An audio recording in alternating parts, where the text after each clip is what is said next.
करमाळा नगर परिषदेच्या करमाळा नगर परिषदेची जी निवडणूक आता होत आहे, निवडणुकीच्या अनुषंगाने आज इच्छुक उमेदवारांच्या मुलाखती प्रमुख नेत्यांच्या उपस्थितीत माननीय जिल्हाध्यक्षांच्या उपस्थितीत आम्ही पूर्ण केल्या.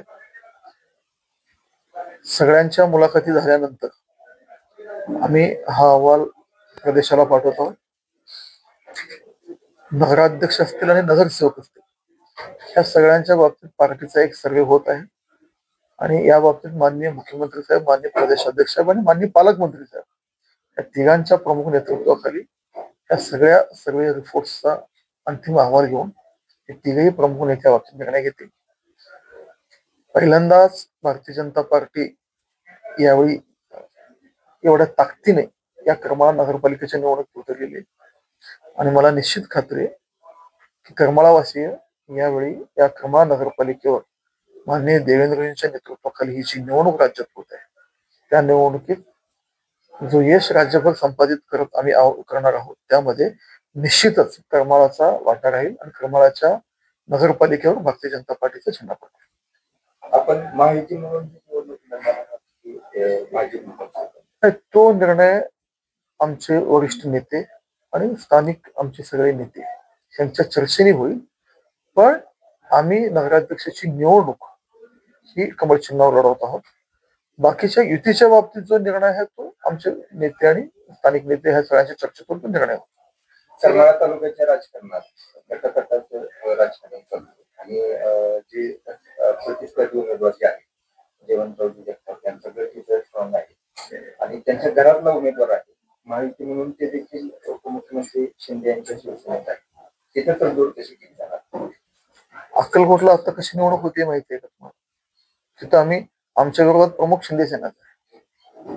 राज्यात महायुतीत आम्ही एकत्र आहोत, पण स्थानिक पातळीवर कधी कधी हा निर्णय सगळा मेळ घालणं हा अवघड होतो. त्यामुळं ह्या बाबतीतचा अंतिम निर्णय तर प्रदेश स्तरावरूनच होईल.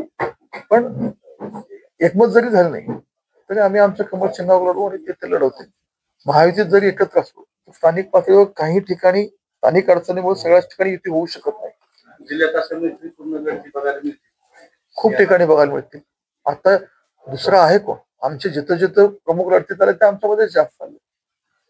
त्यामुळं आणि नुसतं करमाळ्यात नाही, बाकी ठिकाणी पण असं व्हायला.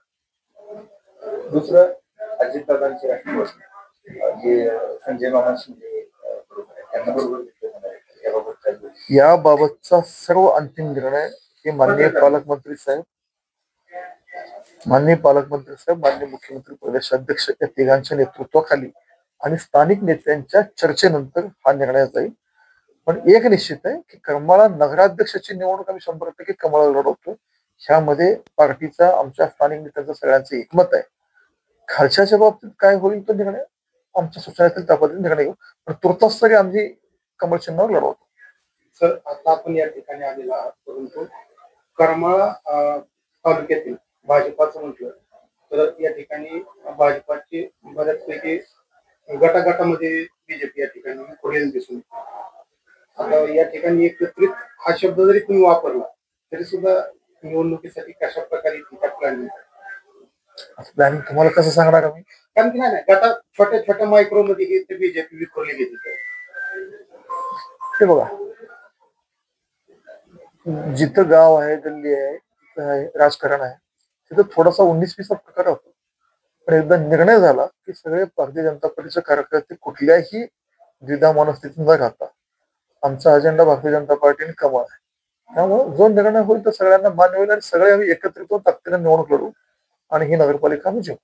विधानसभेचा प्रकार होणार नाही का? पक्षाच्या अधिकारी तरी काम केलं हा मला नाही कळत प्रश्न. विधानसभेला पक्षाचा आदेश असला तरी काही कार्यकर्त्यांनी भारतीय जनता पक्षाच्या विरोधात काम केलं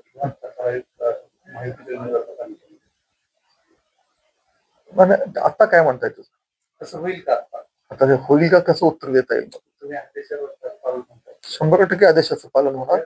आम्ही कमळ चिन्हावर लढवतोय. कमळ चिन्हावर लढताना सगळे एकत्र येऊन निवडणूक लढणार आणि ह्याच्या बाबतीत काही 19-20 प्रकार होत असेल तो वरिष्ठ स्तरावर निर्णय होईल. दुसरा एक असा प्रश्न आहे, म्हणजे भाजप म्हणून सध्या बागलकरच्या बागलकर आपल्या बरोबर आहेत, दुसरं कन्हैयालाल देवी आहेत बरोबर, दोन्हीही उमेदवार स्ट्रॉंग होऊ शकतात ह्याच्यात बंडखोरीची शक्यता नाकारता येत नाही. त्यावेळेस काय केलं जाणार? अजून दुसरा सुद्धा उमेदवार येऊ शकतो. बंडखोरी कोणाची नाही होणार. हे सगळेजण मान्य देवेंद्रजींच्या नेतृत्वाखाली काम करतात आणि मान्य देवेंद्रजी जो निर्णय घेतील तो सगळ्यांना निश्चित मान्य होईल.